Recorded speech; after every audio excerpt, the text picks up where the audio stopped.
ń gbọ́ Saheed Òṣùpá mọ̀mọ́ ti padà fárígá o. Ó mọ̀mọ́ ti bínú tán nípa ọ̀rọ̀ tí Portable sọ ní láìpẹ́ sórí afẹ́fẹ́ tó yìí òun rò pé orin ló gbé síkùn ní pé ahun ló gbé síkùn.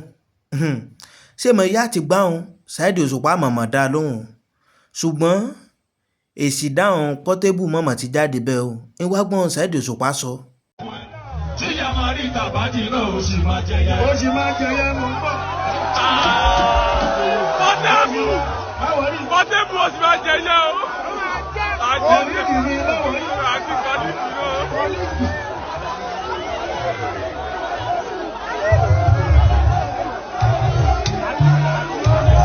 Portable ọmọ wèrè.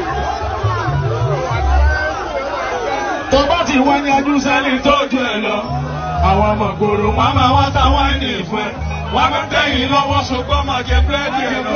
ó máa jẹ sọ̀tẹ̀yìn kan tí ìyá máa rí ìta fún. tí ìyá máa rí tàbátì náà ó sì máa jẹyẹ.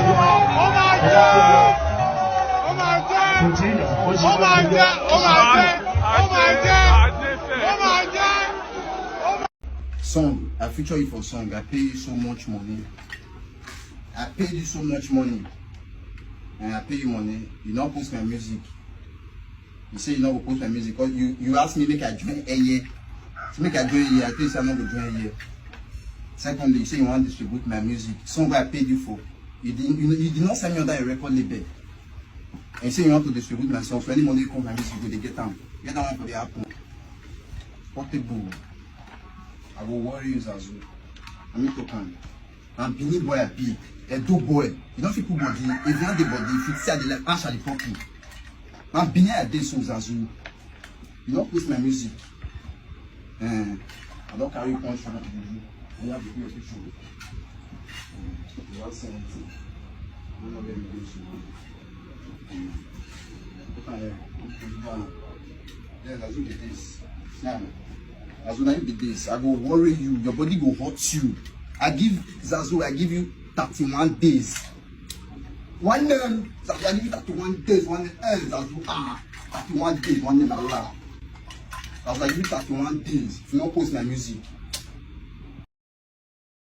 Lórí ọ̀rọ̀ Portable ó ṣẹlẹ̀ nígbà ọ̀hún. Ẹ̀yin fáǹsì Portable ìmọ̀ abọ́ ọmọkùnrin sọ̀rọ̀. Ọmọkùnrin kan tó jáde ọmọ Ẹdó tóun àti Portable jọjọ ṣe orin pọ̀pọ̀ tẹ́yìn orin tẹ́ fẹ́ gbórin jáde. Yìí Portable yìí tóun bá jọ̀hún ẹyẹ ipò òun lè rìlíìsì orin tán àjọ ṣe. Ìwọ inú fọ́nrán náà ni a ti gbọ́ gbogbo rẹ̀. Ìwáyà gbọ́rọ̀ ń bẹ̀. ń gbọ́ ìyẹn ènìyàn máa bọ́ ọmọkùnrin yẹn sọ̀rọ̀. Portable lọ́tún Portable lósì ẹnu mọ̀ ń kọ ọmọkùnrin jù o.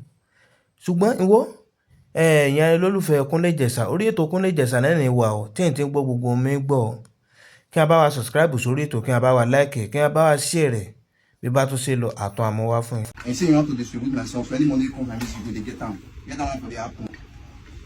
Portable. I will worry you as well. I'm not talking. I'm Benin boy, I be a do boy. You don't feel good body. If you have the body, if you see the left, answer the pocket. I'm Benin a day songs as well. You don't post my music. I don't carry punch from you. You have to do your picture. You have 70. I'm not very good. Yeah, that's what it is. Now, as when I be this, I go worry you, your body go hurt you. I give Zazu, I give you 31 days. One name, Zazu, I give you 31 days, one name, Zazu, 31 days, one name, Allah. Zazu, I give you 31 days, if you not post my music.